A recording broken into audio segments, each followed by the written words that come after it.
Bonsoir, bonsoir, bonsoir, bonsoir, bonsoir. Bonsoir tout le monde, bonsoir l'Afrique, bonsoir la Côte d'Ivoire, bonsoir de partout que vous êtes dans le monde. Je vous dis tous bonsoir. Voilà, aujourd'hui on est dimanche. On est dimanche aujourd'hui et je fais cette vidéo pour vous parler un peu de Blé Goudé. Ok? Voilà.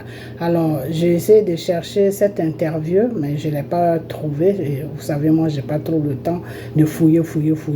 Donc, on va aller sur la vidéo de Steve Biko. J'ai trouvé ça là-bas. Donc, on va écouter un peu. Donc, tantôt, vous allez attendre la voix de Steve Biko. Ne faites pas attention. Moi, c'est l'interview que Blé Goudé a eu avec ce monsieur qui travaille pour les francs-maçons qui sont à l'Élysée là-bas, qui se dit journaliste. Voilà, c'est lui qui m'intéresse. C'est pas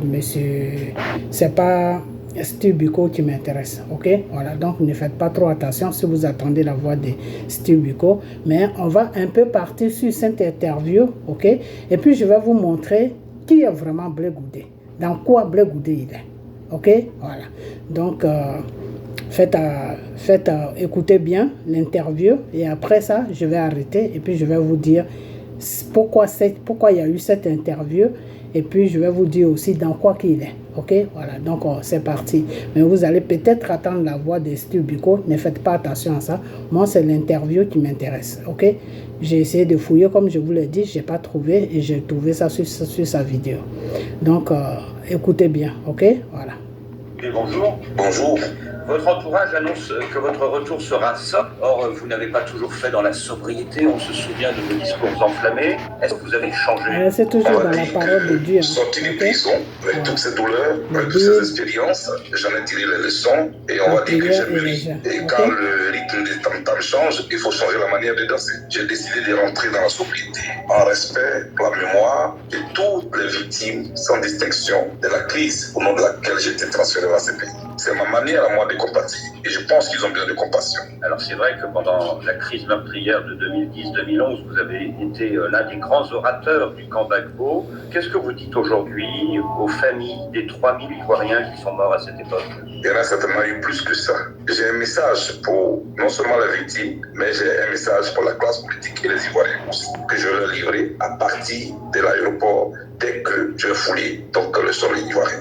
Est-ce que vous avez des regrets par rapport à tout ce que vous avez fait, tout ce que vous avez dit à l'époque? Je suis venu ici, j'ai fait l'objet d'un procès. Aujourd'hui, le plus important, c'est comment nous tournons cette page-là. La Côte d'Ivoire a connu une crise. Le plus important, ce sont les leçons qu'on a tirées, les enseignements qu'on a tirés. Si nous voulons bâtir une communauté de destin, nous allons donc avancer dans le respect de nos différences. Est-ce que j'ai des regrets? Oui, c'est ce que j'ai fait quand j'avais 28 ans, quand j'avais 30 ans. Ce n'est pas ce que je peux faire quand j'ai 50 ans. Je suis maintenant un monsieur, je ne suis plus un jeune homme. Je pense que dans ma posture, dans ma démarche et dans mes propos, je dirais les choses autrement que je les ai dites hier, parce que les besoins ont changé, les mentalités, la situation elle-même. Nous aussi, nous devons changer. Vous avez peut-être été trop impétueux à l'époque? Oui, j'étais jeune. Et la situation qui était là était une situation de guerre. Il y avait une rébellion. Aujourd'hui, ils avaient fait en sorte que les institutions puissent marcher et que les Ivoiriens puissent se parler.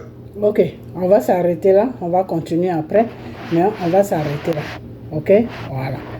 Alors, quand Blé Goudé dit que il a mûri, c'est-à-dire il n'est plus jeune. Quand il était jeune, tout ce qu'il a fait, le combat qu'il a mené, lui, il rabat ça sur la jeunesse, que c'est parce qu'il était jeune qu'il faisait tout ça. Ok? Voilà. Alors, je vais vous dire une chose que, avant de continuer à parler, je vais vous faire comprendre que Blé Goudé est devenu l'esclave aujourd'hui de la France. Ok? Voilà. Alors, est-ce que vous avez vu ce film qui s'appelle Content Quitté? Est-ce que vous avez vu ça? Voilà. Alors, dans ce film-là, la première fois que je l'ai regardé, j'ai été choqué. Ok? Voilà. Alors, dans ce film-là, ils sont partis attraper un jeune innocent en Afrique. Ils l'ont attrapé avec un filet. Et puis, ils l'ont mis dans un bateau et il a atterri sur une place où il ne connaissait personne. Il ne savait même pas où il était. Et on l'a amené dans une plantation où il a découvert beaucoup de noirs qu'il ne connaissait pas. Et tous les autres qu'ils ont trouvés là-bas, ils ont été déjà dressés. Donc, eux, ils n'ont pas de problème. Alors, lui qui est arrivé de l'Afrique, On lui dit maintenant, on lui donne un nom, parce qu'il faut qu'il oublie son passé, son histoire d'Afrique, il faut qu'il oublie ça. Donc on va lui faire un lavage des cervelles, on va le faire renaître de nouveau, on va le fabriquer comme un robot. Alors on lui dit, tu t'appelles Toby. Et il dit non, que lui il ne s'appelle pas Toby, il s'appelle Kunta Kinte.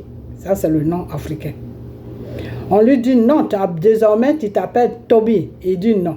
On lui dit, tu t'appelles Toby. Il dit non, que lui, il s'appelle Kunta Kinte. Ok. Quand ça a commencé à chauffer maintenant, son patron, qui est le blanc, a commencé à le chicoter normalement. Jusqu'au point de le faire saigner sur le dos partout. Et c'est là qu'il a accepté maintenant le nom Toby.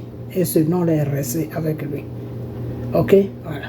Donc c'est la même chose que Blé Goudé aujourd'hui. Blé Goudé, le gouvernement français lui a dit, on n'arrive pas à cadrer Gbagbo. On a mis Dramane Ouattara sur la Côte d'Ivoire, on pensait qu'il allait faire le travail qu'on lui demande, mais il n'arrive pas à faire ce travail-là. Alors toi, comme tu as été vraiment proche de Gbagbo, et le monde a vu ce que tu as fait dans le gouvernement de Gbagbo, donc on a besoin de toi pour terminer le travail qu'on veut faire sur la Côte d'Ivoire. C'est-à-dire prendre la Côte d'Ivoire en otage, à partir de la Côte d'Ivoire, piller tous les autres pays africains et piller aussi la Côte d'Ivoire et installer des bases de franc-maçonnerie sur la Côte d'Ivoire. Ok? Voilà. Alors, on ne va pas rentrer aujourd'hui sur une base de franc-maçonnerie, on ne va pas trop parler de ça, on va parler que de Blé Goudé. Alors, Blé Goudé qui vient maintenant, parce qu'il a l'assurance maintenant de ses patrons. Ses patrons, c'est le gouvernement français. Il a cette assurance maintenant qu'il vient pour faire le travail. Donc, il va maintenant amener tout le monde dans la vision de la France. Alors, qu'est-ce qu'il faut faire maintenant? On lui fait déjà une interview pour comprendre un peu ses pensées. Est-ce que c'est toujours pareil? Est-ce que ses pensées sont toujours en place? Voilà, maintenant, il dit à ses patrons que non, vous pouvez être rassurés de ce qu'on a dit, parce que je faisais tout ce que je faisais parce que j'étais jeune. Maintenant, je suis conscient, je sais ce qui est bien pour mon pays. Ce qui est bien pour mon pays, c'est l'esclavage qui est bien pour mon pays. Voilà, voilà ce que Blé Goudé, voilà le message que Blé Goudé est en train de vous donner, mais indirectement. Ok? Alors, des fois, je me pose la question que, mais tous ceux qui suivent Blé Goudé là, est-ce qu'ils sont conscients de la situation ou bien ils sont tellement naïfs, ils sont tellement stupides qu'ils ne se rendent même pas compte de dans quoi Blé Goudé est? C'est la question que je me pose des fois. Que ces gens-là, tous ces gens-là, que ce soit des cyber, que ce soit des gens de son cogète là ou je ne sais pas quoi, qui le suivent là, est-ce qu'ils sont bêtes ou ils sont tellement naïfs jusqu'au point de ne pas savoir que Blé Goudé n'est pas dans la réalité, que Blé Goudé est dans le mensonge, que Blé Goudé est en train de les entraîner dans l'esclavage. Alors, chers frères et sœurs et mes enfants, je vais vous dire une chose que on va terminer d'abord l'interview et à partir de cette interview-là, vous allez comprendre de quoi je parle et je vais vraiment vous décortiquer le rôle que Blé Goudé doit jouer sur la Côte d'Ivoire. Parce qu'il y a des choses que Blé Goudé va faire, vous allez tomber dans son piège. Donc, avant que vous tombez dans son piège, je vais vous éclaircir. Ok? Voilà. Parler de nouveau en regardant dans la même direction, c'est-à-dire construire la Côte d'Ivoire. Le moment fort de ce samedi, ce sera, vous l'avez dit, hein, votre rencontre avec vos parents.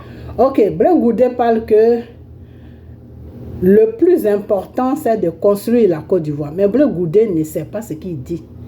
Blé Goudé, vous qui suivez Blé Goudé là, réveillez-vous parce que vous êtes dans un sommet.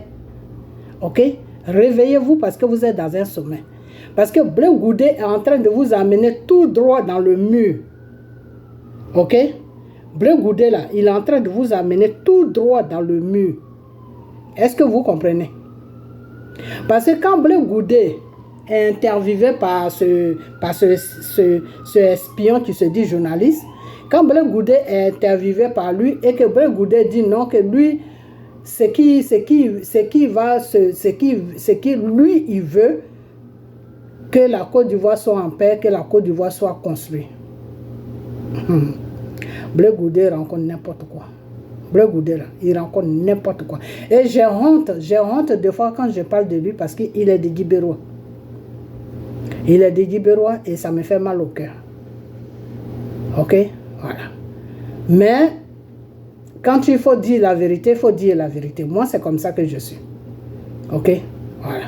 Alors, Blé Goudé, je vais demander, je vais poser une question. Partagez-moi cette vidéo. Mettez ça sur toutes les pages. Amenez ça à Blé Goudé. Ok? Voilà. Ce que je veux demander à Blé Goudé, c'est que est-ce qu'on peut construire un pays sur le mensonge? Voilà Assimi Goïta qui est là au Mali, qui est en train de se battre avec les Maliens. Quand les Maliens ont vu son combat, que son combat était pour libérer leur pays, mais eux tous, ils se sont mis ensemble, sauf les traites qui sont avec la France, qui pensent qu'à leur gueule, qui veulent manger, et puis les autres vont dormir dans la faim. C'est ceux-là qui suivent encore la France. Sinon, le vrai Malien qui est conscient, qui a toute sa faculté, suit Assimi Goïta. Ok?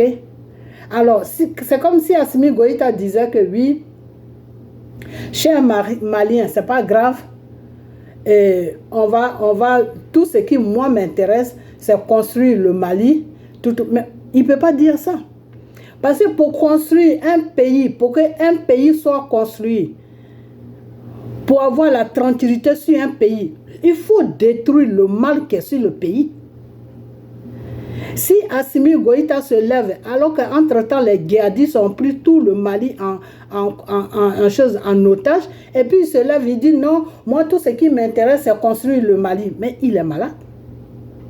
Et tu ne peux pas construire un pays sur comment on appelle, sur une dictature.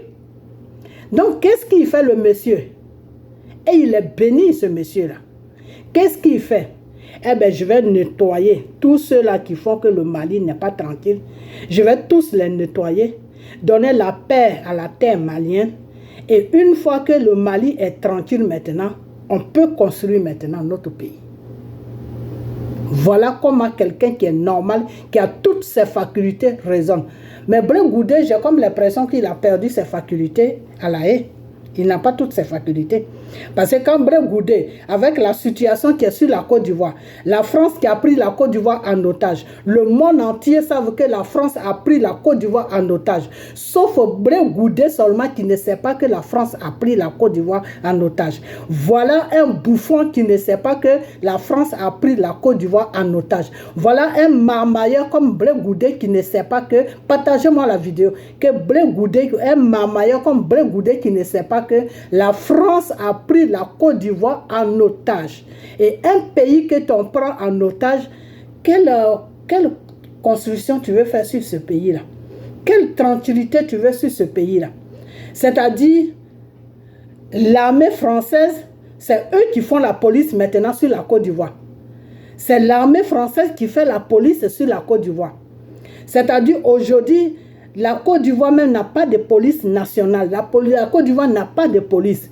Aujourd'hui, c'est l'armée, les policiers qui sont là, les deux os de Dramane Ouattara, qui sont là, qui sont en train de traumatiser, opprimer le peuple, en train de choses, comment on appelle ça, frapper le peuple dans les prisons là. C'est ceux-là seulement. Sinon, la vraie police en Côte d'Ivoire là, c'est l'armée française. C'est l'armée française, Blé Goudé. Comment tu peux construire un pays sur l'armée d'un autre pays? C'est la première fois que j'entends ça. Hein. Dis vraiment que cet homme est de Guibérois. Franchement, je ne sais pas qui t'a couché à Guibérois, mais cette personne-là doit avoir honte de toi. Doit vraiment avoir honte de toi. Ok, on y va. Et avec ça, il y a des gens qui le suivent. Partisans présent à Yopougon. Vous direz quelques mots. Qu'est-ce que vous direz justement? Je pense que ce n'est pas un meeting que j'ai fait. Non, c'est un moment dont mes partisans et beaucoup d'Ivoiriens aussi qui ont partagé ma cause. Ils ont beaucoup rêvé de ce moment. Il est arrivé. Et c'était important pour moi que je le vois, qu'ils le voient, qu'on se touche. Mais j'allais dire le moment le plus important, surtout pour moi, c'est cela mon message depuis l'aéroport. Le message aux Ivoiriens, le message à la classe politique, le message aux victimes. Mais la sobriété par laquelle je rentre est déjà un message. Alors, en votre absence, Charles Blé Goudet, vous avez été condamné par la justice ivoirienne à 20 ans de prison. Est-ce que vous avez eu l'assurance écrite des autorités ivoiriennes que vous n'irez pas en prison? Écoutez, on peut même vous écrire l'assurance. On peut vous donner tous les documents que vous voulez. Et puis à l'arrivée, on peut vous arrêter. Mais ce n'est pas de cela qu'il s'agit aujourd'hui. Les autorités ivoiriennes sont dans une logique de tourner cette page-là et d'apaiser la situation sociopolitique. C'est dans ce cadre-là que le chef de l'État a autorisé que je rentre en Côte d'Ivoire en homme libre. Et je respecte les institutions de mon pays. Et je suis à la disposition des autorités. Mais... J'arrête là. Ce n'est pas Dramane qui a demandé à Blé Goudet de rentrer. Si ça tenait qu'à Dramane là, Blé Goudet allait rester à La Haye là-bas jusqu'à ce qu'il vieillit là-bas. Parce que ce n'est pas Dramane qui a demandé à ce qu'il rentre. C'est le gouvernement français qui a demandé à Dramane de mettre les dispositions pour que Blé Goudet puisse rentrer. Parce que, chers amis, chers frères, chères sœurs, chers enfants, ce que je vais vous dire, c'est que aujourd'hui où nous parlons là, le gouvernement français est en train de chercher un autre client sur la Côte d'Ivoire avec torche. Un autre client, un autre idiot qu'ils vont déposer à la tête de notre pays pour nous opprimer là. C'est ce top-là qu'ils sont en train de chercher. Ok? Eux, ils pensaient que si Gbagbo rentrait, bon, de toute façon, ce n'est pas eux qui ont fait rentrer Gbagbo. Mais ils ont toujours pensé que Gbagbo pouvait mettre la paix sur la Côte d'Ivoire. Ok? Voilà. Maintenant, ils sont en train de chercher quelqu'un. Ils ont présenté M. Thiam plusieurs fois et ils ont vu que les Ivoiriens ne sont pas prêts pour accepter M. Thiam. Ok. Donc ils ont dit, bon, lui c'est une nourriture qu'on va mettre de côté le temps que les gens s'habituent à lui. Mais maintenant, qui il faut attraper? Ils sont partis du côté de Soro Diom. Ils ont vu qu'avec Soro là, c'est pas trop stable. Ok? Voilà. Maintenant, le pion qu'ils ont trouvé, c'est Blé Goudet. Vous savez pourquoi il y a eu le silence un moment? Il y a eu le silence autour de Blé Goudet parce que tout simplement, ils étaient en train de parler sérieusement avec Blé Goudet. Parce que la France a peur que Blé Goudet les trahisse. Ok? Donc, il fallait mettre toutes les dispositions. Il fallait arranger tout pour qu'eux, ils soient sûrs que s'il est trahi là, lui-même, il sait ce qu'il attend. Ok? Voilà.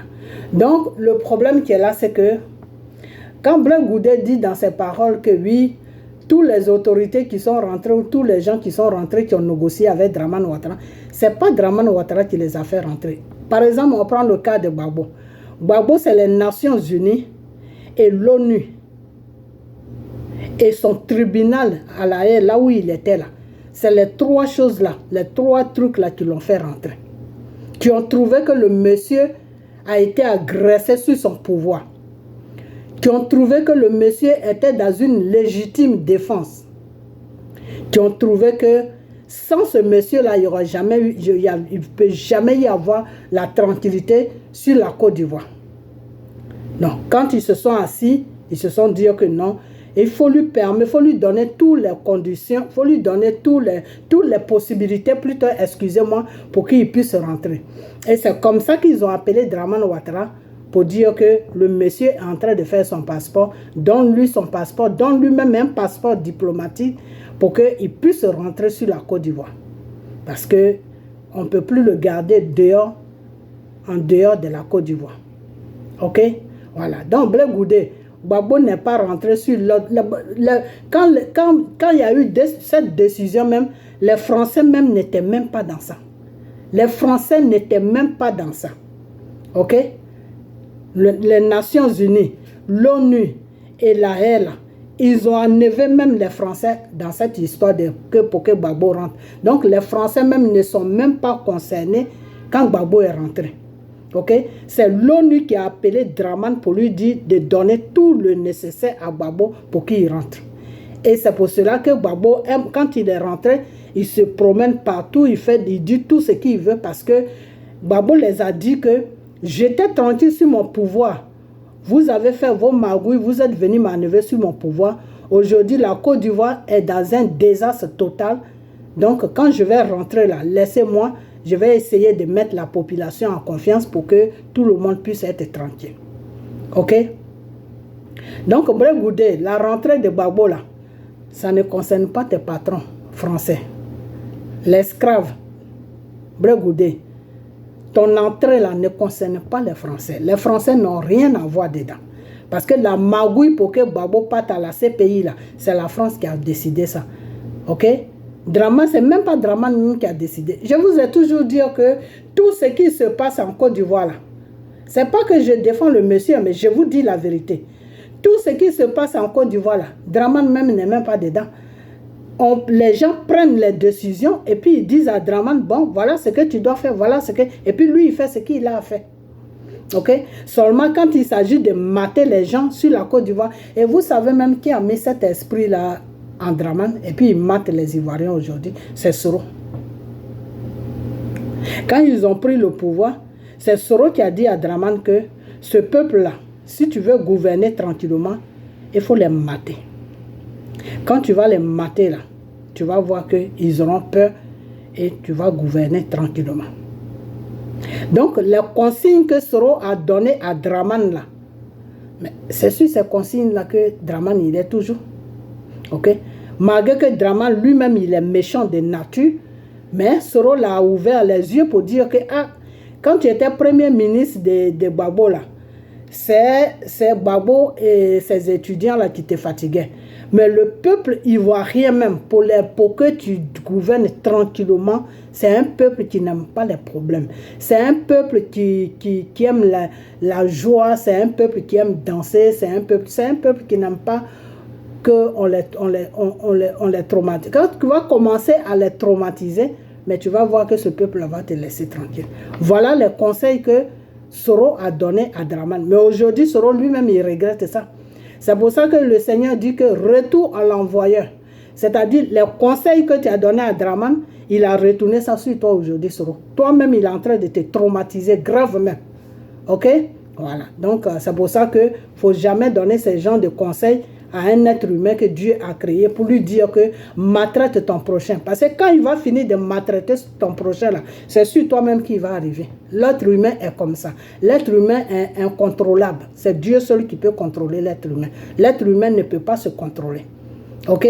Donc les consignes que tu donnais à Dramane de maltraiter, de opprimer les Ivoiriens pour que les Ivoiriens puissent rester tranquilles, pour qu'ils puissent gouverner, eh bien c'est ça que Dramane aussi a mené sur toi pour voir. Dieu a changé les données. Dieu a dit, bon, Dramane va maltraiter mon peuple, mais toi-même qui l'as dit de faire ça là, il va te faire la même chose et puis tu me diras si c'est bon ou si c'est pas bon. Ok? Voilà, je vois aujourd'hui des gens qui sont en train de pleurer sur les réseaux sociaux. Oui, Dramane est méchant. Dramane n'est pas méchant. Dramane fait ce qu'on lui a dit de faire. Ok? Voilà. Donc, quand Blé Goudé est envoyé par la France, Blé Goudé n'a rien à voir avec Dramane. Maintenant, je vais vous dire le plan de Blé Goudé, parce que c'est dans ce plan-là qu'on ne va plus suivre cette interview, parce que c'est du n'importe quoi, c'est du cinéma qu'ils sont en train de jouer tous les deux. Blé Goudé et ce journaliste-là, c'est du cinéma. Comment ça se fait que parmi tous les journalistes qui sont en France, là, la France, le gouvernement français ne trouve jamais un autre journaliste si ce n'est pas ce espion-là. C'est lui seul qui va interviewer tous les hommes, tous les politiciens de la Côte d'Ivoire. Lui seul, il a interviewé Bédié. Lui seul, il a interviewé Dramane. Lui seul, il a interviewé, comment on appelle, Gbagbo. Lui seul, il a interviewé Afin Guessan.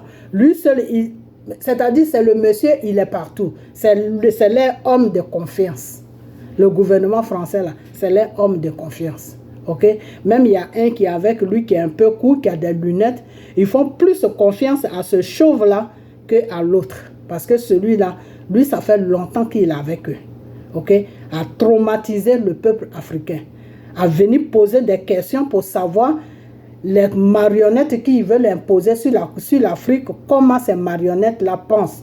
Qu'est-ce qu'ils pensent? C'est lui qui a été à l'école pour ça. Donc, le gouvernement français a plus confiance à lui, ok, qu'à les autres.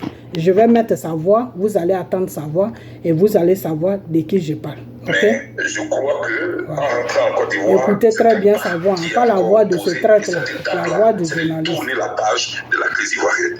C'est dans ce contexte-là que je rentre en Côte d'Ivoire. Oui, donc vous avez un accord tacite des autorités ivoiriennes pour que vous n'alliez pas en prison à votre retour. En tout cas, tel que les choses se passent, et de ce que je sais, il n'est pas question d'emprisonnement. Le président de la République, en me demandant de rentrer en Côte d'Ivoire, n'est pas du tout. Ok, maintenant pourquoi cet espion-là qui se dit journaliste, pourquoi est-ce qu'il persiste, il appuie sur la prison?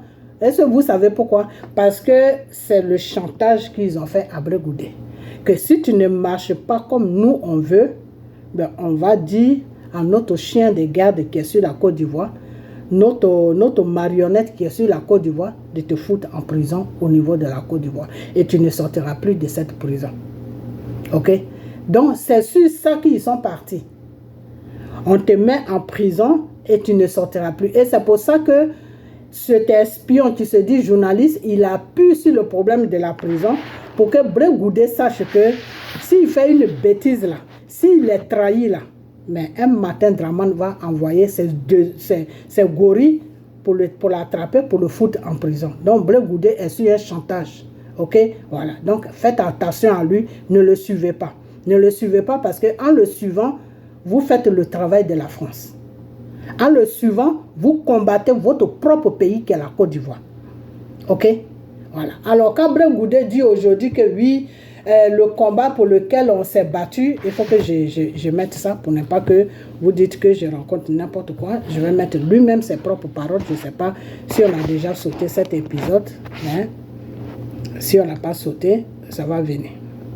Dans cette logique, toute personnalité avant moi sont rentrées et pourtant étaient condamnées à 20 ans. Et ces personnalités jouissent aujourd'hui de leur liberté en Côte d'Ivoire. Et c'est certainement la même chose pour moi. Pensez bien sûr à Laurent Gbagbo. Sur le plan juridique, Charles Blé Goudé, est-ce que vous souhaitez une grâce présidentielle ou une amnistie? Je ne suis pas pressé d'aborder cette question. Le plus important pour le moment, ce n'est pas ma personne. Les Ivoiriens sont morts. Nous allons parler de tout cela. Et enfin, on parlera de moi. Entre Laurent Gbagbo et vous, Charles Blé Goudé, les relations sont fortes. Hein, vous l'appelez même votre père. Mais aujourd'hui, les liens semblent distendus. Est-ce qu'il est vrai que vous ne vous êtes pas parlé au téléphone depuis plus d'1 an? Les gens parlent beaucoup des relations entre Laurent Gbagbo et moi. D'autres annoncent même un divorce. C'est un mariage auquel il ne va pas participer. Je n'ai pas de problème. Ok, on va terminer d'abord. Avec le président Laurent. Et on aura l'occasion. Je n'ai pas de problème. On avait dit que je l'appelle père. On ne parle pas des relations avec un père sur des antennes. Monsieur, regardez et écoutez le procès qui a lieu en Guinée. Quand vous avez fini d'écouter, monsieur Tom. Ok, Blé Goudé est en train de rassurer ses envoyeurs, c'est-à-dire ceux qui l'ont envoyé. Parce que ceux qui l'ont envoyé, leur seul but, c'est faire tomber Gbagbo. Parce que pour eux, ils se disent que sur la Côte d'Ivoire, à part Gbagbo là, il n'y a pas quelqu'un qui peut les tenir tête. Et ils ont raison. D'une part aussi, peut-être qu'ils ont raison. Ok? Parce qu'à part Gbagbo, tout ce qu'on voit, c'est des marionnettes. Qu'à part Gbagbo, il n'y a personne qui peut les tenir tête. Donc, qu'est-ce qu'ils ont fait? Ils ont donné deux missions à Blé Goudé. Amener le peuple vers lui et essayer de blaguer Gbagbo, faire comprendre au peuple que Gbagbo et lui, il n'y a pas de problème. Faire comprendre aussi à Gbagbo que, vraiment, si je me suis comporté comme ça, c'est la peur qui m'a dépassé. Et comme Blé Goudé sait très bien que Gbagbo, ce n'est pas quelqu'un qui est méchant, il pense que Gbagbo peut accepter. Mais là où je vois que je n'ai pas de problème au niveau de Gbagbo, c'est que Natiana Bamba est là. Et c'est pour cela que j'aime cette femme-là. Ok? Voilà. Parce qu'elle connaît Blé Goudé. Gbagbo ne connaît pas Blé Goudé. Mais cette femme-là connaît Blé Goudé. Elle sait que Blé Goudé, c'est un marmailleur. Elle sait que Blé Goudé, c'est un trompeur. Elle sait que Blé Goudé, c'est un menteur. Donc, tant qu'elle est à côté de Gbagbo, là, Blé Goudé n'a aucune chance. Ok? Voilà. Donc, quand Blé Goudé dit que on va toujours l'écouter parce que je ne veux pas dire des choses qu'il n'a pas dit.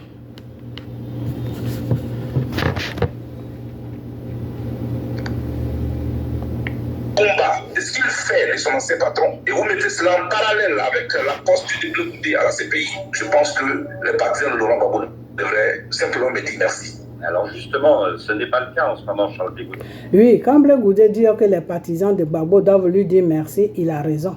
Parce que la mission sur laquelle ils l'ont mis sur la CPI, de terminer avec M. Gbagbo, s'il n'avait pas hésité jusqu'à ce que Dieu me fasse pas, à ce que je fasse des vidéos dessus et à ce que ça atterrit dans la main de Johnny Pacheco et à ce que Johnny Pacheco me prend pour me montrer au monde entier que c'est moi qui ai dit que Blé Goudé veut faire ça à Gbagbo. Mais peut-être que ça aurait pu se passer. Donc, sur ça au moins, il a raison. Il faut dire merci à Blé Goudé. Le fait qu'ils l'ont confié une mission et il a commencé à tourner jusqu'à ce que Dieu vienne rentrer dedans. Ok? Voilà. Jusqu'à ce que Dieu vienne, ça accomplit maintenant la mission qu'il doit accomplir, c'est-à-dire dénonce, parce qu'il y a un poison qui se promène à la haie là-bas. Ok? Voilà. Donc, dites merci à Blé Goudé. Sur ça, je suis d'accord avec lui. Ok? Voilà. Parce que des fois, il y a des choses, des fois, quand on te dit de faire, tu traînes, et puis, boum, la situation se renverse. Ok, on y va toujours. Hein.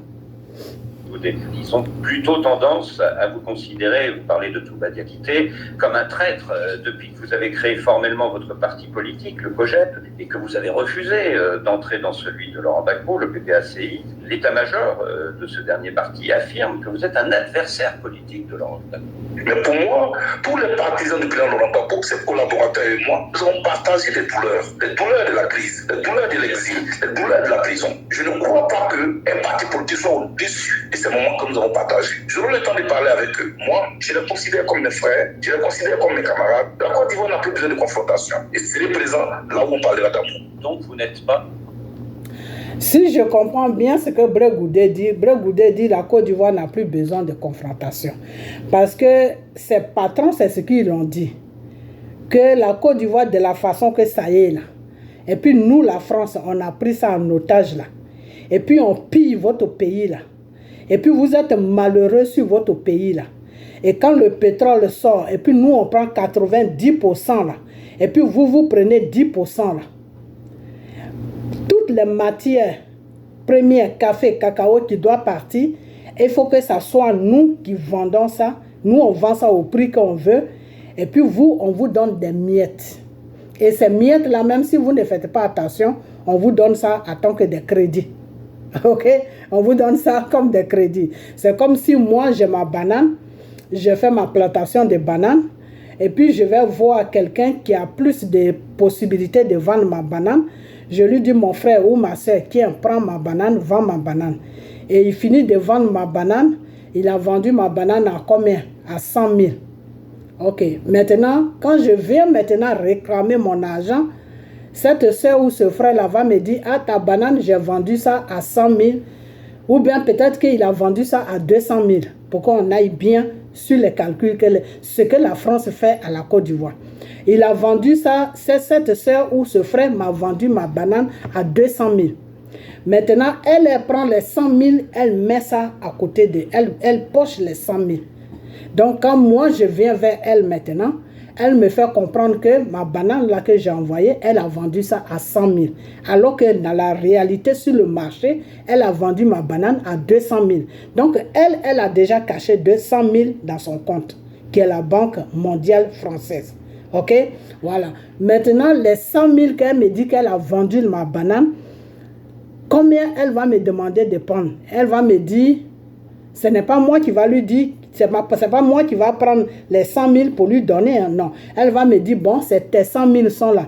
Mais sur tes 100 000 là, moi j'ai besoin de 80 000. Donc sur tes 100 000, toi tu vas te retrouver seulement avec 20 000. Et quand tu vas commencer à dire, ah, mais moi j'ai mon peuple, je dois créer des emplois, le peuple souffre. Quand je vais commencer à lui détailler mes problèmes, il va me regarder tout droit dans les yeux, il va me dire, mais si tu continues comme ça là, la prochaine récolte là, il ne faut plus m'amener tes bananes ici. Il faut te démerder pour vendre tes bananes. Alors que toi-même, tu sais très bien que tu ne peux pas vendre tes bananes. C'est-à-dire que tu n'as pas de possibilité pour vendre tes bananes. Parce que quand tu dois vendre tes bananes là, ceux qui vont acheter ta banane là, c'est celui qui vont venir demander est-ce que ta banane là est vraiment bien? Est-ce qu'ils peuvent vraiment prendre ta banane? Ok? Compte tenu du contrat que tu as signé avec la sœur ou avec le frère. C'est la même chose qui se passe en France. La France, depuis au temps de De Gaulle, De Gaulle a signé des pactes sur toute l'Afrique pour dire que si la richesse de l'Afrique, ils ont 90% et les 5% ou les 10%, c'est pour l'Afrique. Donc, c'est ce truc-là qui est là. Dans ce truc-là, tout le monde dans le monde, ils savent ça. Donc, l'Afrique ne peut pas se lever pour venir vendre des trucs aux États-Unis ici. Les États-Unis ne pourront pas acheter ça directement avec l'Afrique. Pourquoi? Parce qu'il y a un contrat entre l'Afrique et la France. Donc, si les États-Unis achètent ça directement, ils sont dans une fraude. La France peut déposer plainte contre eux parce que l'Afrique n'a pas le droit de leur vendre la marchandise directement. Ça doit toujours transiter par la France. Et c'est la France maintenant qui doit vendre ça. C'est dans ça qu'on est. C'est dans ça qu'on est, même dans ça qu'on est. Vous comprenez? Donc, si vous comprenez bien ce que je veux dire, c'est que on est dans un esclavage qui est caché. Nous, on se dit on est indépendant, mais en réalité, quand on s'assoit là, et puis on analyse tout ce que la France, le gouvernement français fait sur toute l'Afrique qu'ils ont colonisée, on n'a pas d'indépendance. Ou bien plutôt, je veux dire plutôt que le gouvernement français nous est pris en otage. On est des otages des gouvernements français. Toute l'Afrique qu'ils ont colonisée là sont prises en otage par le gouvernement français. Parce que je vais vous dire une chose, que ces papiers-là que De Gaulle a signés avec l'Afrique, là, ces papiers-là sont périmés il y a longtemps. Parce que c'est des trucs où il y a des dates. Il faut renouveler. Ces trucs-là sont périmés il y a longtemps. Ok? Donc maintenant, c'est sur ces trucs-là maintenant, chaque président qui vient à l'Élysée là-bas, avec les francs-maçons qui sont derrière lui, ils vont lui dire, ah, tu es venu, hein? Mais voilà ce que tu dois faire en Afrique, voilà ce que tu dois faire en Afrique, voilà ce que tu dois faire en Afrique. C'est pour ça que vous qui êtes en France, là, deux fois quand vous criez, ah, quand telle personne là va quitter, celui-là qui va venir, ça va changer. Ça ne changera jamais. Et la personne qui pouvait changer tout ça, c'était Marie Le Pen. Vous savez pourquoi Marie Le Pen devait changer ça? Parce que son père même, c'est un grand raciste. Le fait que les Noirs ou les Africains ont envahi la France, le parti de Marie Le Pen n'aime pas ça trop parce que c'est le parti de son père qu'elle a pris. Elle a hérité du parti de son père. Donc les directions, les consignes qui sont là-bas, c'est que les Africains doivent tous se répartir chez eux. Donc elle, même si elle n'annulait pas les papiers, mais au lieu de prendre 90%, elle pouvait prendre peut-être, elle pouvait dire, bon, moi, je veux que les Africains diminuent un peu sur la France. Je veux que vous créez des emplois chez vous pour ne plus qu'il y ait beaucoup de choses, comme on appelle, beaucoup d'immigration en France. Donc, ce qu'on va faire, on va faire 50%, 50%. C'est-à-dire, sur vos richesses, moi, je prends 50%, les autres 50%, c'est pour vous. Ça peut vous permettre de créer des emplois. Donc, ça pourra vous permettre de choses, comment on appelle ça, de maîtriser votre peuple au niveau de l'Afrique pour ne pas que votre peuple puisse envahir la France parce qu'ils sont trop en France. Voilà la politique que Marie Le Pen voulait faire. Et c'est pour ça qu'ils ne l'ont pas laissé passer. Sinon, les élections qu'il y a eu lui là, Macron n'a pas gagné aucune élection. C'est Marie Le Pen qui a gagné. Mais ils ont vu que sa politique là ne les arrangeait pas. Parce que eux, ils ont pris l'Afrique en otage. Il faut qu'ils restent dans cet otage-là jusqu'à ce qu'un jour, ils vont arriver en Afrique pour dire que bon, vous tous les Africains là dehors, le continent là nous appartient. Ok? Voilà le but. Donc aujourd'hui, le Mali est en train de se battre pour sortir dans ce merdier-là, dans lequel où la France se trouve avec l'Afrique. Donc le Mali, la France n'est pas du tout content. La France n'est pas du tout content parce que si le Mali arrive à s'en sortir, et le Mali va s'en sortir, le Mali va s'en sortir, le Mali va sortir de l'esclavage de la France, ça n'arrange pas du tout la France. Donc la France dit que si le Mali nous échappe, bon, la Guinée, ils ne sont pas trop concernés là-bas parce que depuis au temps de Sékou Touré les a dit qu'ils n'ont qu'à s'occuper de leurs affaires. Voilà, que lui, ils n'ont qu'à lui foutre la paix. Donc en Guinée, c'est pour ça qu'ils n'ont pas le CFA là-bas. En Guinée, Sékou Touré a déjà arrangé un peu de trucs, sauf que ce qu'ils ont fait à Sékou Touré, c'est qu'ils ont ménagé son économie. Voilà, donc c'est ça qui fait aujourd'hui que la Guinée est un peu, se rabat un peu sur la France. Sinon, en réalité, même la Guinée n'a rien à voir avec la France. Ok, voilà. Donc quand il regarde le cas de la Guinée, il dit non, là-bas c'est des révolutionnaires, c'est des gens qui se révoltent beaucoup, qui sont là-bas. Nous, là-bas, là, vraiment, on a mis notre pion là-bas qui s'appelait, comment il s'appelait celui-là même affaire, ce clown-là. Il n'est plus là-bas. Celui qui est là-bas, et vous savez, je vais vous raconter l'histoire de la Guinée. L'histoire de la Guinée, c'est que quand ils ont renversé celui-là, comment il s'appelle même ce monsieur-là?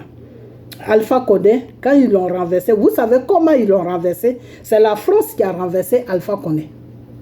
Je ne sais pas si je répète bien son nom. C'est la France qui l'a renversé. Mais avec la complicité de celui qui est là en ce moment. De Mamadou Doumbouya ou je ne sais pas quoi. Avec lui, sa complicité. Parce que ce monsieur-là a fait l'armée, il a fait un peu l'armée française. Mais je ne sais pas sur quelle branche d'armée française qu'il était. Ok? Donc, quand ils ont failli, parce que quand ils ont vu que Alpha Condé partait maintenant dans la direction du peuple, parce que Alpha Condé a vu le peuple, il a dit non, je ne peux plus continuer à opprimer ce peuple-là. Donc, le monsieur voulait se rabattre un peu sur le peuple et le monsieur a dit à la France que je vous donne déjà assez. Il faut que le peuple aussi mange un peu. Donc, quand ils ont vu que son discours là n'était pas bon, ils ont dit d'accord, toi, on va te renverser. Ok? Voilà. Sinon, quand Alpha Condé est parti sur son 3e mandat, là, ça n'a pas dérangé le gouvernement français. Ok? Pourquoi d'un seul matin, un matin comme ça, on le renverse? On le renverse parce que ce que le monsieur les a dit ne les a pas plu. Ok? Voilà. Donc, ils ont pris Mamadou Doumbouya, là, Doumbouya, c'est pas si c'est Doumbouya. Ils l'ont pris, ils ont dit, bon, toi, tu vas nous aider avec tes amis, on va faire un coup d'État. Parce qu'il ne faudra pas que nous, on s'affiche. Ça, c'est la France. La même chose qu'ils ont fait avec Gbagbo. Quand ils ont traumatisé les Ivoiriens, quand ils sont venus bombarder Gbagbo, parce que Gbagbo ne voulait pas danser les tam-tam, donc quand ils sont venus bombarder le pauvre monsieur qui était là en train de défendre son pays et défendre sa population, qui est la population ivoirienne, quand ils ont bombardé M. Gbagbo et ils ont mis les États-Unis dans le mensonge, et puis ils sont partis bombarder M. Gbagbo, qu'est-ce qui s'est passé? Quand ils ont vu que les rebelles ne pouvaient pas tenir avec l'armée nationale, c'est-à-dire l'armée républicaine, qu'est-ce que les rebelles de Soro ont fait? Ils ont commencé à appeler la France pour leur dire que non, si vous ne venez pas nous aider là, Gbagbo va tous nous terminer dans ce pays-là. On ne pourra rien faire. Et c'est comme ça que l'armée française s'est levée et ils ont commencé à lancer tous les missiles qu'ils pouvaient lancer sur Gbagbo, tous les missiles sur l'armée ivoirienne, et l'armée ivoirienne s'est dispersée. Et c'est comme ça qu'ils sont rentrés dans la présidence, à la présidence pour attraper Gbagbo. Et quand ils ont attrapé Gbagbo, qu'est-ce qu'ils ont dit? Ils se sont cachés derrière la caméra et ils ont dit aux rebelles de se montrer et que les rebelles n'ont qu'à faire comprendre au monde entier que c'est eux les rebelles qui ont arrêté Gbagbo. Mais pourtant, ce qu'ils ne savent pas, c'est que l'Ivoirien aime beaucoup parler. Donc, Ouattao a fait une vidéo, mais que moi, je n'ai pas envie de montrer. Sinon, Ouattao a fait une vidéo pour dire que si la France n'était pas venue à notre secours, on n'allait jamais arrêter M. Gbagbo. Ouattao a fait cette vidéo. Ok? Voilà. Donc, c'est la France qui est venu arrêter M. Gbagbo. C'est la France qui a tué tous les Ivoiriens qui étaient autour de la résidence de Gbagbo. C'est la France qui a fait tous les dégâts en Côte d'Ivoire juste pour attraper une seule personne. Ils ont fait n'importe quoi sur la Côte d'Ivoire. Ok? Et quand ils ont commencé leur bordel, Blé Goudé a fui. Blé Goudé a pris les mallettes d'argent que Gbagbo lui a donné pour essayer de soulager un peu les Ivoiriens, soulager un peu la jeunesse. Et bien, Blé Goudé a ramassé tout ça, il a pris la fuite. Ok? Moi, j'ai mon petit neveu qui m'a appelé. Il m'a dit, maman, on est dans la merde.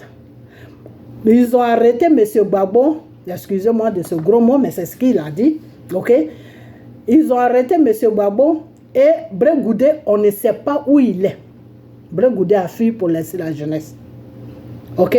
Parce que celui qui m'a appelé, il faisait partie de la jeunesse de Blé Goudé. Ok? Et il a dit, on est dans la merde. Ils ont arrêté M. Gbagbo. Ils ont arrêté Gbagbo, il m'a dit, il n'a pas dit monsieur, il dit là, ils ont arrêté Gbagbo.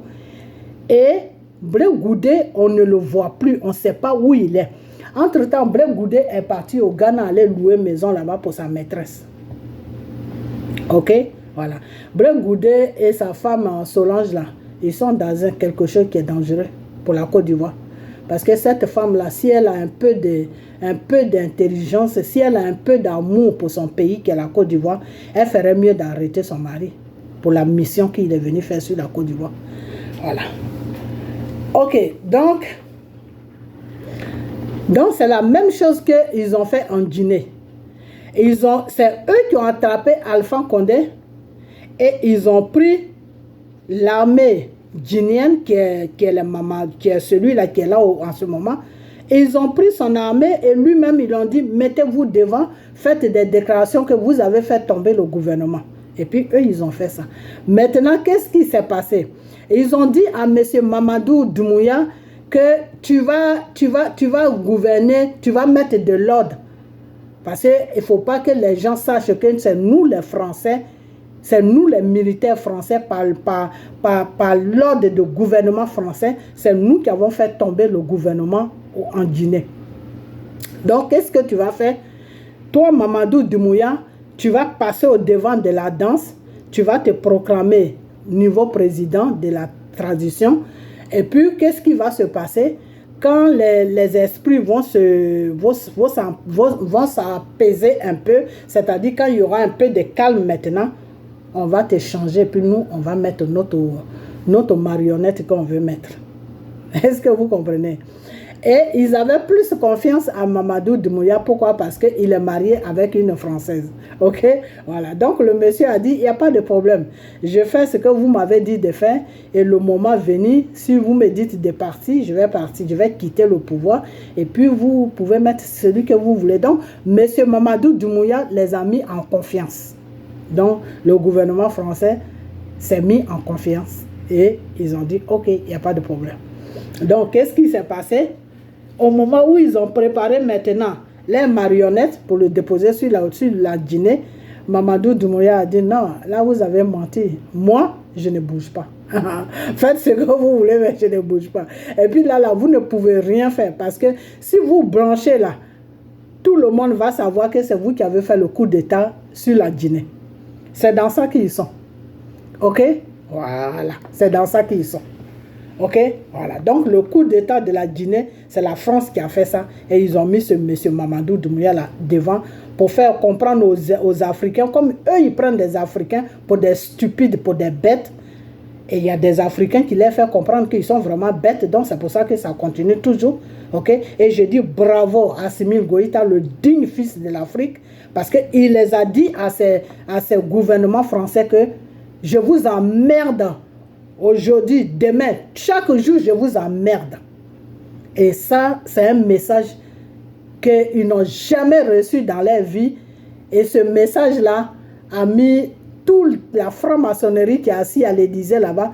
Il y en a même qui ont eu crise cardiaque parmi eux. Il y en a qui ont eu crise cardiaque.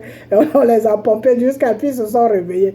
Vous comprenez? Voilà. Donc, on est dans un sérieux problème. Alors, Blé Goudé, son cinéma, là, il faut qu'il arrête ça. Ok, voilà. Donc, le gouvernement français a amené Blé Goudé sur la Côte d'Ivoire. Si vous voyez que Blé Goudé fait confrontation avec Dramane, si vous voyez dans ses propos qu'il attaque deux fois Dramane, ne vous étonnez pas. C'est le plan qui a été mis en place. Est-ce que vous comprenez? Voilà, c'est le plan qui a été mis en place. Ok? Mais il ne peut pas trop aussi attaquer Dramane parce que le gouvernement français n'arrive pas trop à maîtriser Dramane en ce moment. Le début, il maîtrisait Dramane, mais maintenant, il ne le maîtrise pas. Vous savez pourquoi ils ne maîtrisent plus Dramane? Ils ont des problèmes avec Dramane maintenant. Okay? Ils veulent que Dramane quitte le pouvoir, mais Dramane ne veut pas. Et vous-même, vous pouvez voir ce que j'ai dit, que ce n'est pas faux, que c'est vrai. Parce qu'à un moment, eux, ils voulaient que Dramane forme Thiam. Que Thiam rentre dans le parti politique de Dramane. Et Dramane a dit, mais Thiam n'est pas de mon parti politique, il est du PDCI. Donc si vous voulez le faire rentrer dans un parti politique, allez-y voir le PDCI. Parce que moi, à cette époque, Ahmed Bakayoko vivait encore, et Dramane a dit que mais moi, j'ai mes enfants à former politiquement. Il y a les Ahmed Bakayoko qui sont là, il y a ceci qui est là, il y a ceci qui est là. Je ne peux pas les laisser et puis former Thiam. Thiam n'est pas de mon parti politique. Vous comprenez? Donc, Dramane tient tête avec eux. Okay? Mais comme le gouvernement français, c'est un gouvernement qui est très hypocrite. C'est un gouvernement qui est malade. Ce sont des malades mentaux. C'est ce que moi je vois. Donc, le problème qui est là, c'est que ils ne peuvent plus rien faire avec Dramane. Ils ne peuvent rien faire avec Dramane, qui est que eux-mêmes, ils ne peuvent pas se lever pour renverser Dramane. Parce que s'ils se levaient pour renverser Dramane, ils vont mettre qui devant? Qui va passer devant les danses là? La même chose qu'ils ont fait en Guinée là. S'ils avaient des gens de confiance sur la Côte d'Ivoire, ils pouvaient faire ça, c'est-à-dire renverser Dramane et puis mettre un parti politique devant avec des militaires pour dire que c'est ceux-là qui ont renversé Dramane. Mais il n'y a personne qui veut jouer ce jeu-là. Il n'y a personne qui veut jouer ce jeu. Pourquoi? Parce que tous les militaires français sont matés par le petit frère de Dramane. Non, c'est quelque chose, c'est n'importe quoi. Ils sont tous matés par le petit frère de Dramane. Donc, ils sont à carreau. Ils sont sur menace matin, midi, soir. Si jamais vous passez derrière la France, si jamais vous faites un coup d'État, mais vous allez voir ce qui vous attend. Donc, les familles sont sur surveillance. Ce qui se passe en Côte d'Ivoire, ce n'est pas un petit problème. Hein? Okay? Donc, Blé Goudé, c'est Blé Goudé maintenant qui est le dernier pion. C'est-à-dire, après Blé Goudé, là, ils ne voyaient plus quelqu'un qu'ils peuvent utiliser pour blaguer les Ivoiriens, pour amener les Ivoiriens dans un sommeil profond, pour dire que non, nous on veut la tranquillité sur notre pays. Mais Blé Goudé, toi tu veux la tranquillité. Donc si je comprends bien, quand tu dis que tu étais jeune quand tu faisais le combat avec Gbagbo, donc si je comprends bien, tu ne faisais pas le combat pour la libération de la Côte d'Ivoire. Tu ne faisais pas le combat parce que la France avait pris, parce que la France maintient toujours la Côte d'Ivoire dans l'esclavage. Tu ne faisais pas ce combat-là. Tu ne faisais pas ce combat-là. Non, ce n'est pas ce combat-là que tu faisais. Parce que si tu faisais ce combat-là, tu n'allais pas tenir des discours pour dire que ah, j'étais jeune, je ne savais pas ce que je faisais, mais mes idées ont changé aujourd'hui. Je ne suis plus le jeune de 20 ans, de 28 ans, 29 ans. Aujourd'hui, j'ai 50 ans. Donc, tu ne faisais pas un combat pour la Côte d'Ivoire. Tu faisais juste un combat pour te faire remarquer. Tu faisais juste un combat pour que le monde puisse te voir. Tu faisais juste un combat parce que tu étais dans la misère totale. Donc, tu faisais un combat où tu avais trouvé quelqu'un que tu disais qui était bête, M. Gbagbo, et qui te donnait des mallettes d'argent. Donc, quand tu as vu ça, tu t'es dit, non, mais je vais me mettre derrière ce monsieur pour faire ce combat. Donc, c'est dans ce but-là que toi, Blé Goudé, tu faisais le combat. Tu ne faisais pas le combat pour la libération de la Côte d'Ivoire en passant par pour que toute l'Afrique se libère. Tu ne sais pas ce combat-là que tu faisais. Parce que c'est comme si Gbagbo se mettait aujourd'hui devant des espions qui se disent journalistes Et puis ils disent non, et puis Gbagbo dit non, aujourd'hui je suis vieux, je n'ai plus la force de lutter, donc vraiment, c'est que ce qui s'est passé avant, oubliez ça, je ne suis plus le même Gbagbo, aujourd'hui j'ai compris, j'ai changé, je veux la tranquillité de mon pays. Entre-temps, ce qui combattait sur la Côte d'Ivoire n'est pas encore fini, hein, ça y est là. Hein. L'opprimation est là. La France a pris la Côte d'Ivoire et l'économie de la Côte d'Ivoire en otage. Le problème est toujours là. Et Gbagbo va venir s'asseoir devant le monde pour dire que non, vraiment, j'étais jeune, c'est pour ça. Non, Gbagbo a commencé son combat quand il avait 20 ans, ou peut-être un peu plus. Gbagbo n'avait pas 30 ans quand il a commencé à se battre avec Félix Houphouët-Boigny. Gbagbo n'avait pas 30 ans. Gbagbo a eu ses 30 ans dans le combat. Parce que moi, j'ai mon grand frère qui était du côté de PDCI, et lui aussi, il était jeune, et lui et Gbagbo, c'était confrontation à la Messi. La Messi, c'était leur base de politique. Là, c'est là-bas qu'ils partaient pour faire leur politique. C'est un immeuble que Houphouët avait acheté. Et donc, les Ivoiriens qui n'ont pas les moyens pour payer un loyer, c'est là-bas qu'ils partaient se loger. OK? Donc, si Gbagbo disait, non, quand je faisais le combat, j'étais vraiment jeune, je ne savais pas ce que je faisais, donc vraiment, aujourd'hui j'ai vieilli, je ne vais plus me mener de tout ça, je veux la tranquillité de la Côte d'Ivoire. Mais Blé Goudé, non, ce qui veut dire que tu n'étais dans aucun combat. Blé Goudé, tu n'étais dans aucun combat, tu es un menteur, tu es un trompeur, tu es un marmailleur. Tu n'étais dans aucun combat. Parce que si aujourd'hui tu dis que non, j'étais jeune, donc je ne savais pas ce que je faisais, les propos que je tenais, je ne vais plus les tenir aujourd'hui parce que j'ai 50 ans, parce que je vais faire la politique. Mais Blé Goudé, quand tu veux faire la politique, c'est pour le bien-être d'un peuple. Le peuple ivoirien est opprimé par le gouvernement français. Alors qu'est-ce que tu fais de ça? Qu'est-ce que tu vas faire de ça? C'est-à-dire tu vas gouverner un pays où un peuple est opprimé. Mais toi-même, tu seras opprimé. Toi-même, tu n'auras pas les mains libres de faire ce que tu veux. Toi-même, tu n'as... La seule personne qui a pu maîtriser le gouvernement français, il s'appelle Félix Houphouët-Boigny. Pourquoi lui, il a pu le maîtriser? Parce qu'il était dans les réseaux. Parce qu'il a travaillé avec eux. Parce qu'ils se connaissent entre eux. Donc, quand ils prennent un peu, quand ils prennent sur la Côte d'Ivoire, là, Houphouët dit, venez construire des usines pour que ma population puisse travailler et puis manger. Si je vous donne que je ne peux plus construire quelque chose, je ne peux plus faire quelque chose, mais venez le faire gratuitement. Parce que si vous ne le faites pas, notre contrat va s'arrêter. Voilà le chantage que Houphouët les faisait. Et c'est pour ça qu'au temps de Houphouët, on ne sentait pas la misère sur la Côte d'Ivoire. On ne sentait pas l'opprimation française sur la Côte d'Ivoire. On ne sentait pas que la France volait la Côte d'Ivoire. On ne sentait pas ça. Parce que Houphouët les tenait tête. Houphouët les disait, vous prenez, mais donnez-moi pour que mon peuple puisse manger. Ok? Tous les immeubles Blé Goudé que tu vois au plateau là, les Français ont construit ça gratuitement. Houphouët ne les a pas payés. Ok? Donc, ils étaient dans un système avec Houphouët. Et c'est ce système-là que Gbagbo a étudié. C'est ce système-là que Gbagbo a vu. Et Gbagbo a dit non. Si demain tu n'es pas là, mais on est foutu. Et c'est ce qui est en train de se passer là. Ce que Gbagbo avait prévu, c'est dans ça qu'on est en ce moment. Gbagbo a dit Houphouët, c'est bien ce que tu fais. Donnez tout à la France. C'est la France qui dirige la Côte d'Ivoire. C'est bien. Les Ivoiriens, pour le moment, ils ne savent pas ce qui se passe. Ils mangent à leur faim. Ils dorment. Ils ont du boulot. Ils ont tout. Mais si demain, tu n'es pas là, qu'est-ce que les Ivoiriens font? Qu'est-ce que nous, on va devenir? Parce que tu as vendu toute la Côte d'Ivoire à la France. Si demain, tu n'es pas là, qu'est-ce qui va se passer? Et c'est pour ça que Gbagbo s'est mis dans la bataille de la Côte d'Ivoire. C'est pour ça que Gbagbo combattait Houphouët.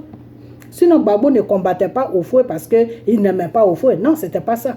Gbagbo combattait Houphouët pour la façon qu'il dirigeait la Côte d'Ivoire en donnant tout à la France.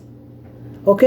Donc, si Gbagbo dit que je n'avais même pas 30 ans, Gbagbo n'a pas eu de vie. Ce monsieur-là, pourquoi je parle beaucoup de lui? C'est vrai que je le connais. Moi, je ne le connais pas. Je sais que je l'ai vu une fois à la Messi. Et mon frère me l'a présenté. Et à cette époque, j'avais dans les 15 ans. Je n'étais pas...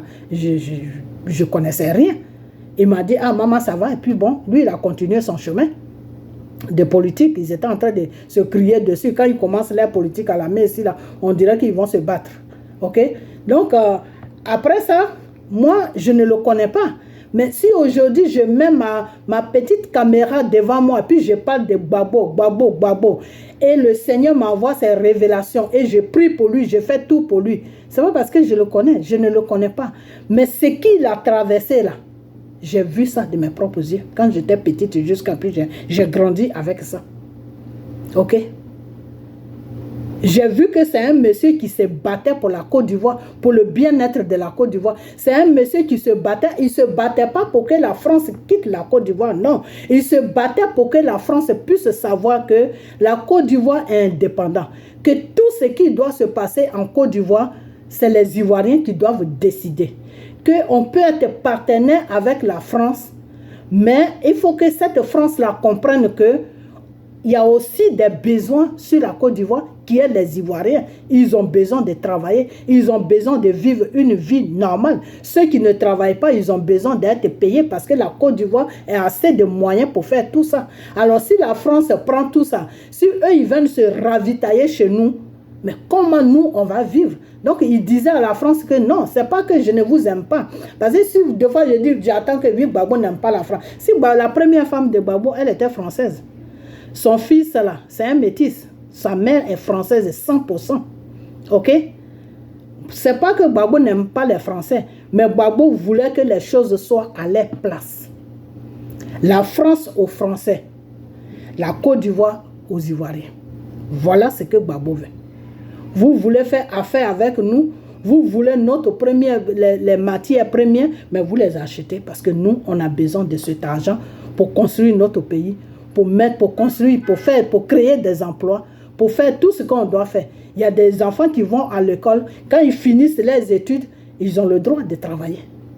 Ils ne peuvent pas être à la charge de leurs parents jusqu'à 50 ans, 60 ans, ce n'est pas possible. Donc la Côte d'Ivoire peut les offrir, la Côte d'Ivoire peut leur donner le travail, la Côte d'Ivoire peut faire qu'ils peuvent être à l'aise. Alors pourquoi ne pas en profiter de ça? Et c'est cette politique-là que Gbagbo, lui, il veut imposer sur la Côte d'Ivoire. Ok?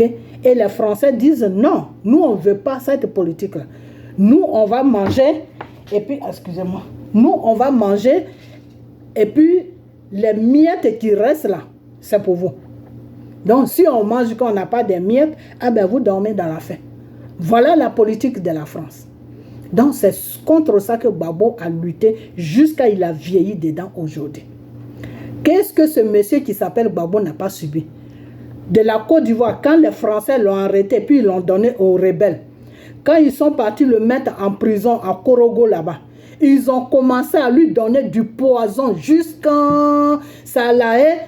Le dernier poison qu'on devait lui donner à la haie, c'est ça que j'ai dévoilé. Et c'est à partir de là que Johnny Pacheco et moi, on a eu des problèmes sur les réseaux sociaux. Vous comprenez? Donc ce monsieur, ils l'ont donné tellement du poison jusqu'à fatiguer. Et aujourd'hui, quand je vois les gens qui disent oui, Gbagbo ne peut pas marcher, Gbagbo ne peut pas parler, Gbagbo ne peut pas... Mais c'est normal qu'il ne peut rien faire. Parce que vous l'avez empoisonné. Vous l'avez empoisonné. C'est Dieu même qui fait qu'il vit encore. C'est Dieu même qui fait qu'il puisse même prendre un pas pour mettre devant l'autre pas. Vous l'avez empoisonné. Vous l'avez traumatisé. Vous avez fait des trucs horribles sur Gbagbo qu'on ne peut pas faire sur un être humain. Et ça, avec l'accord de la France, c'est la France qui vous disait de faire ça. Vous, les moutons de Dramane Ouattara, là. C'est vous qui avez fait tout ça. Parce que vous avez eu l'ordre de la France pour le maltraiter. Vous l'avez maltraité. Vous l'avez maltraité. Vous avez maltraité cet homme. Vous l'avez humilié. Vous l'avez empoisonné jusqu'à fatiguer. Alors, si vous l'avez empoisonné, vous avez détruit sa vie. Et vous voulez aujourd'hui qu'il saute à la marette.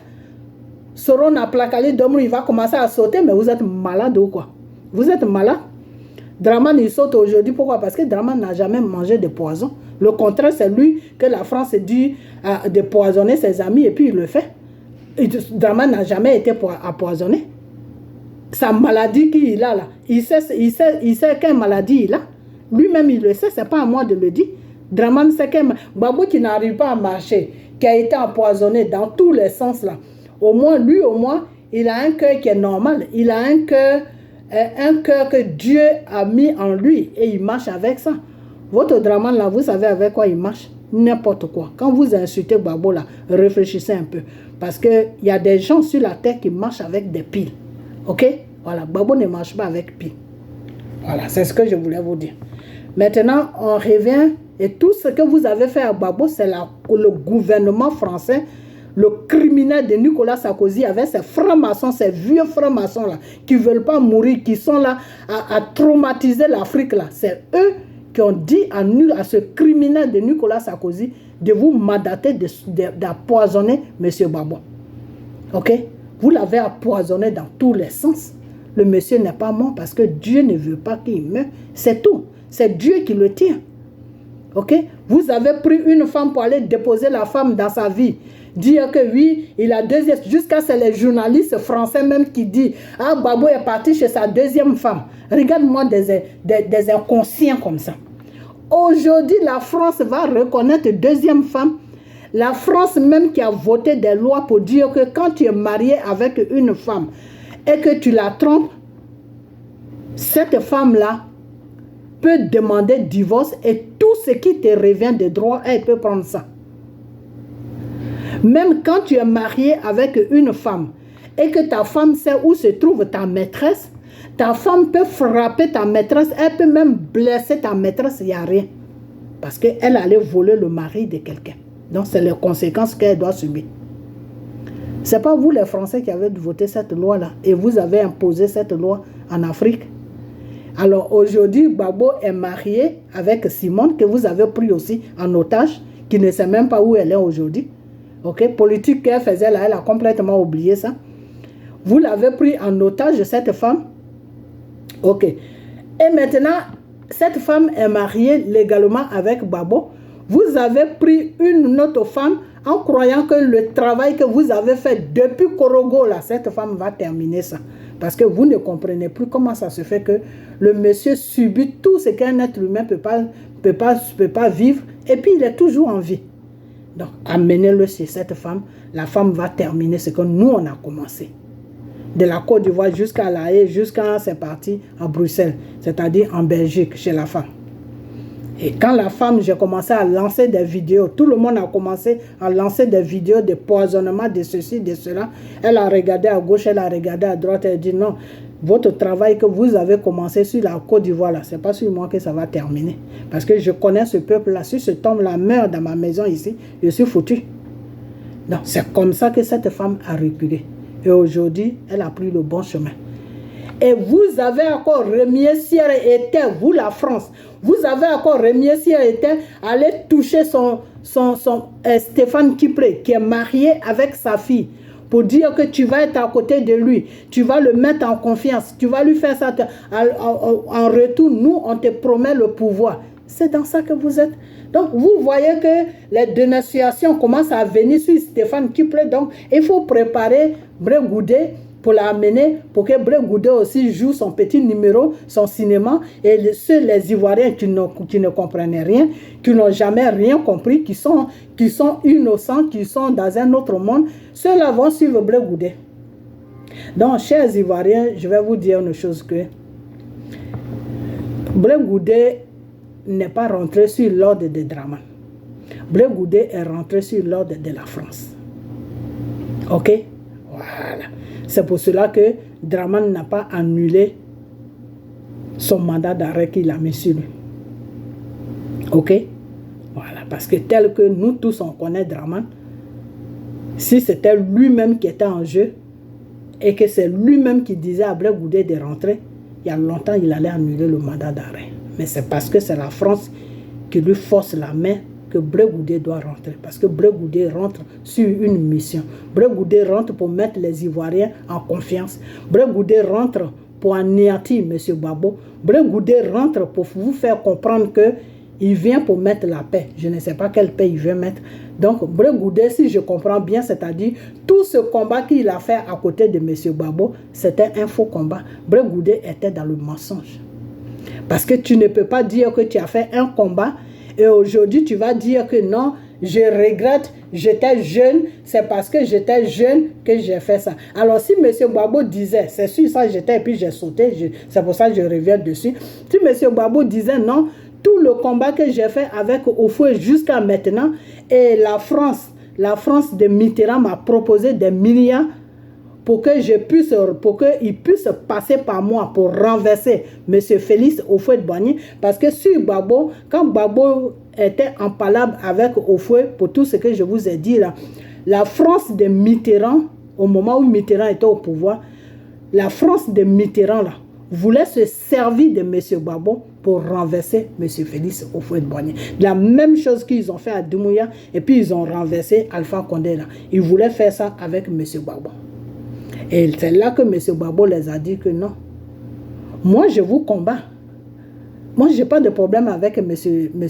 Félix Houphouët-Boigny. C'est vous que je combats. Donc, vous n'allez pas, je ne peux pas vous combattre et puis vous allez m'utiliser pour que j'aille déstabiliser celui que je combats à cause de vous. C'est à cause de vous que je combats M. Félix Houphouët-Boigny. Sinon, ce n'est pas lui-même que je combats. C'est à cause de vous, la France.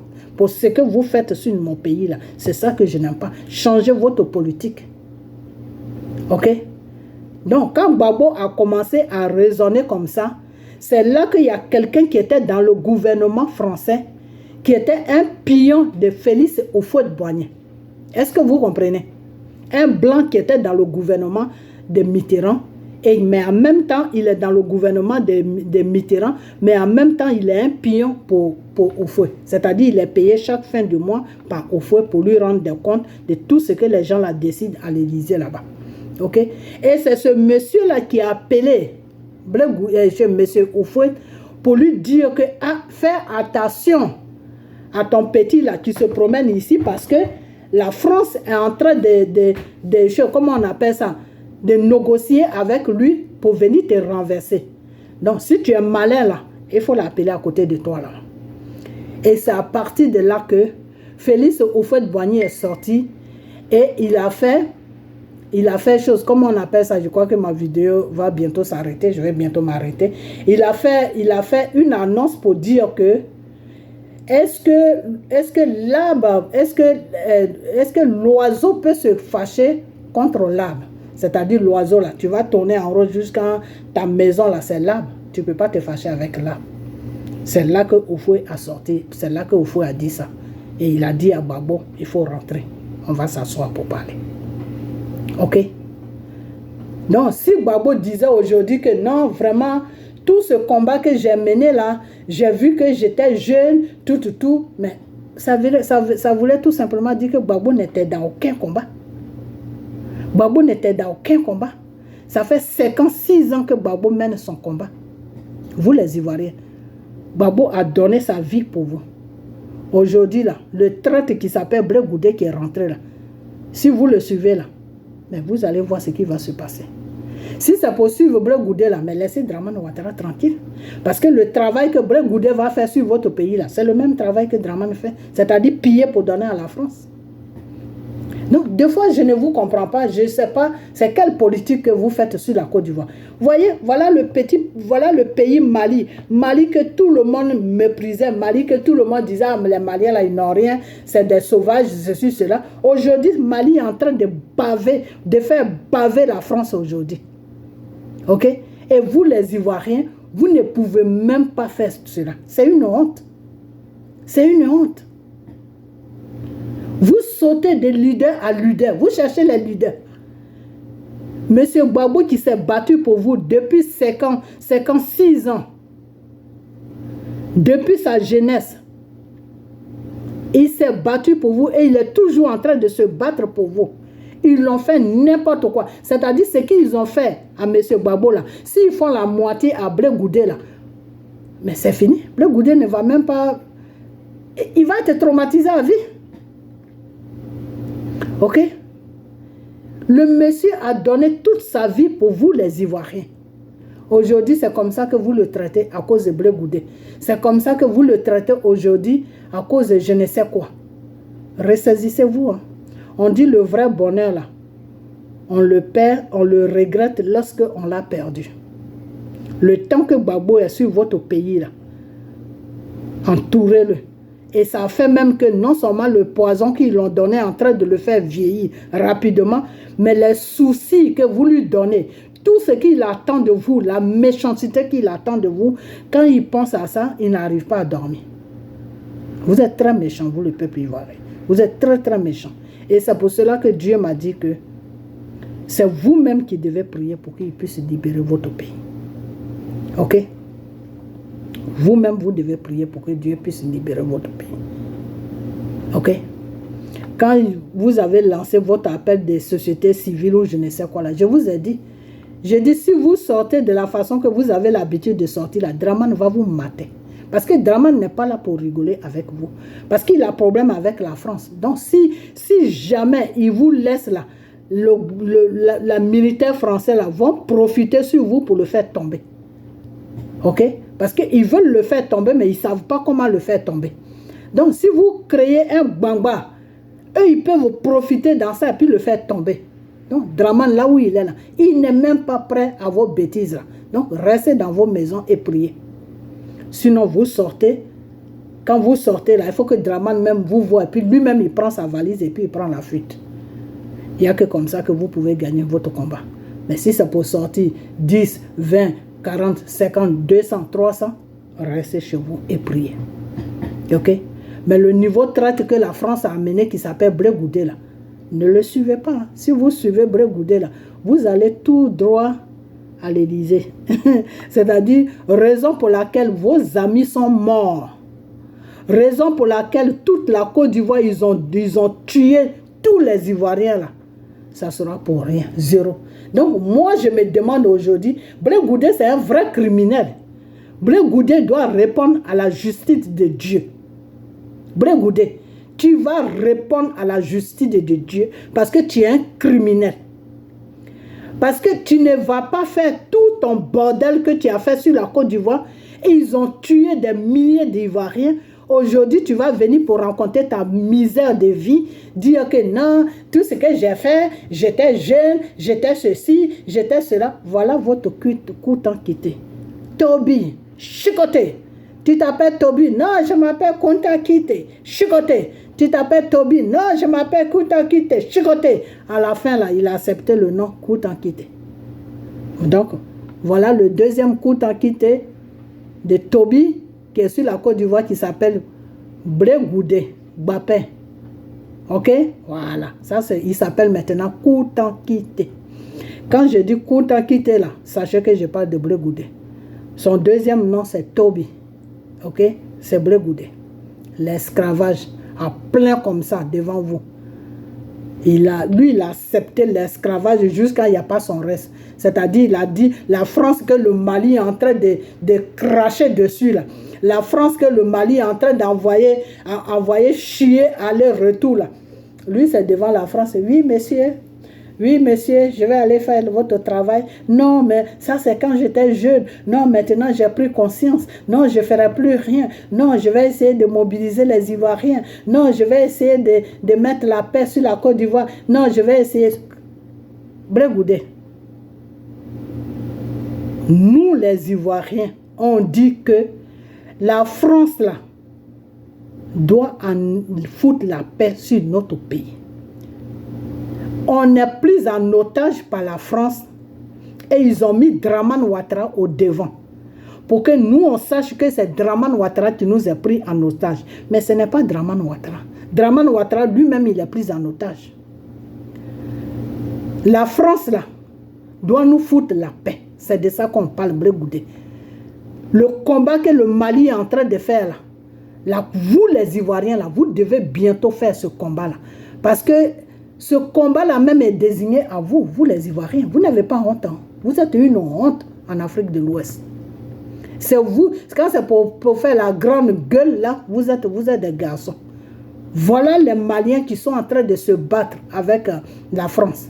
Jusqu'à la France même est obligée de se cacher derrière un vieillard qui s'appelle Draman Ouattara. Et lui, il a envoyé, comment il s'appelle celui-là, là-bas, comment il s'appelle même ce rebelle-là, il a envoyé ce pauvre monsieur au Mali là-bas. Donc, tout ce que j'ai à vous dire,